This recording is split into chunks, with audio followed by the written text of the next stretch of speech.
Hello, I am so hoping that you are thriving and doing exceedingly well. This is the month of April, and April is National Child Abuse Prevention Awareness Month. This is the time that we get to pause and do some deep reflections on how we can collaborate and use our voices and our talents and our own internal resources to prevent the suffering of countless children. Now, we're not only thinking about the beautiful children in our world and in this country and beyond, but we're also thinking about the amazing potential of parenting and those who have been entrusted to care for the beautiful and precious children and little souls across this world.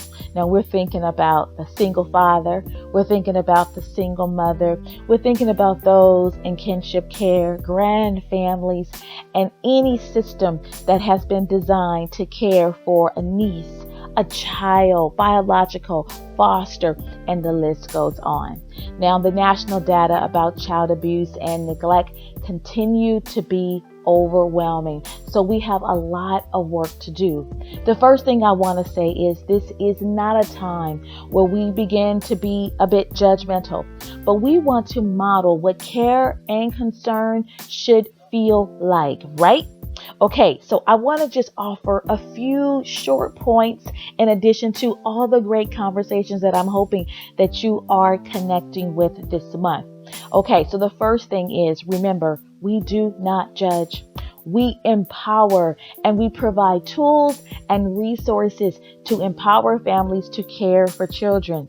Now, how can you share the load? How can you step in? How can you step in and care and watch the children? Wear your mask and take the kids to the park. Ask the grandmother, ask the auntie, ask the cousin, ask, how can I step in and share the load? What can I do to just kind of unload some of the stress that you may be feeling? I know that you're working a lot. I know that you're doing it by yourself. Can I babysit? Can I take them for the weekend? But they have to wear their masks. How can you dig into your own resources and how you can be a part of the village? Now, that's the question that I want to ask you for this month. I want you to think about it. I want you to think about how you can reduce the stress of a parent. How can you step in and provide something to reduce some level of being overwhelmed? Then I want you all to always be able to refer a family member and a loved one to a therapist. Clinicians understand family systems. We are trained and it's innate for us to be empathic. We care, we are concerned, and we want to walk the journey with you. We understand the stress of parenting, but we have the tools, we have the goods to teach you how to be loving, to teach you what effective parenting is all about, and to understand how to be nurturing. We don't judge. We just empower and provide tools. Now, all of us can play a role. All of us can be a part of this collaboration. We don't need a license. We don't need a doctorate degree. All we need is care and concern. Now, I want to give you a few resources for the parents out there and for all of us to always just refer to the nationalcac.org.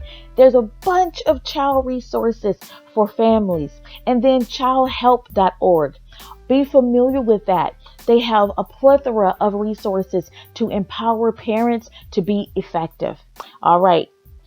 That's from Sanctuary of Hope. We wish you all the best. Please remain safe and stay healthy. All the best.